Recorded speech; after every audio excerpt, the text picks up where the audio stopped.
کے بعد دوبارہ زندہ ہونا، کیا یہ واقعی ہی ممکن ہے؟ اس پر کتنا ٹائم لگے گا اور کتنا پیسہ؟ وہ کیا ہے کہ جو قدرت کے سب سے بڑے قانون کو چیلنج کر رہا ہے؟ جاننے کے لیے ویڈیو کو آخر تک ضرور دیکھیں۔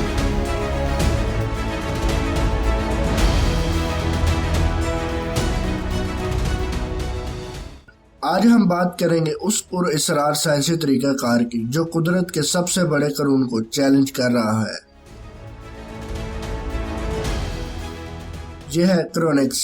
کرونکس ایک ایسا پروسیس ہے جس کے ذریعے انسانی جسم یا صرف دماغ کو مرنے کے بعد منجمد کر دیا جاتا ہے یا فریز کر دیا جاتا ہے، اس امید کے ساتھ کہ مستقبل کا انسان ماضی کے مرے ہوئے انسان کو جدید ٹیکنالوجی کے ذریعے نئی زندگی دے سکے گا۔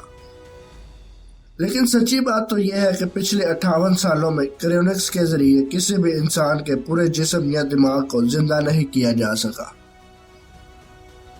لیکن پھر بھی لوگ اپنی ڈیڈ باڈیز کو فریز کروا رہے ہیں۔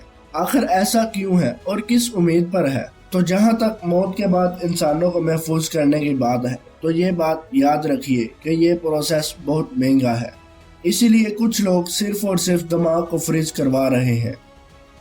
ایک محتاط اندازے کے مطابق پوری دنیا سے اور خاص طور پر امریکہ سے تقریباً 650 لوگ موت کے بعد خود کو اس طرح محفوظ کرا چکے ہیں اور تقریباً 5000 لوگ اس کے لیے رجسٹریشن کروا چکے ہیں۔ اس کا مطلب یہ ہے کہ وہ بھی مرنے کے بعد اپنی ڈیڈ باڈیز کو فریز کروائیں گے۔ سوال یہ ہے کہ دوبارہ زندہ ہونے کا پیکج کتنے کا پڑے گا؟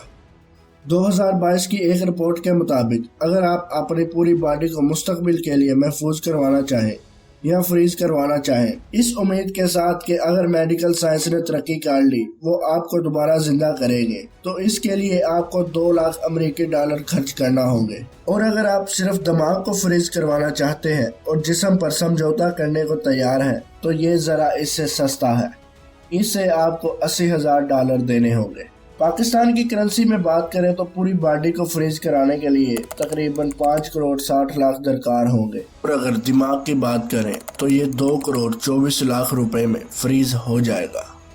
دوستو، بات یہ ہے کہ لوگوں کا اس ٹیکنالوجی پر یقین بڑھتا جا رہا ہے، لیکن میڈیکل سائنس اس بارے میں ابھی محتاط ہے اور بہت سارے شک و شبہات کا شکار ہے۔ نیو یارک یونیورسٹی کے گریسمن اسکول آف میڈیسن کے میڈیکل ایتھکس ڈویژن کے سربراہ نے یہ بات کہی ہے کہ بہت سے میڈیکل ماہرین اس خیال سے ہو سکتا ہے متفق نہ ہو، لیکن یہ تصور کرنا کہ ہم خود کو فریز کر کے مستقبل میں بھیج دیں صرف ایک سائنس فکشن لگتا ہے۔ لیکن کرونکس کے حامی یہ کہتے ہیں کہ جیسے ٹیسٹ ٹیوب بیبی، خلائی سفر اور آرگنز ٹرانسپلانٹ جیسے آئیڈیاز شروع میں مذاق لگتے تھے اور بعد میں سب نے اس حقیقت کو تسلیم کیا، ویسے ہی کرونکس کو بھی وقت گزرنے کے ساتھ ساتھ جانا جائے گا اور نائٹروجن سلنڈروں میں موجود لوگ زندہ ہوں گے۔ دوستو، ہمارا ایمان یہ کہتا ہے کہ یہ ہو سکتا ہے اگر اللہ چاہے۔ اللہ کی مرضی کے بغیر کچھ ممکن نہیں۔ اس کے بارے میں آپ کی کیا رائے ہے؟ کمنٹ سیکشن میں ضرور بتائیں۔ شکریہ۔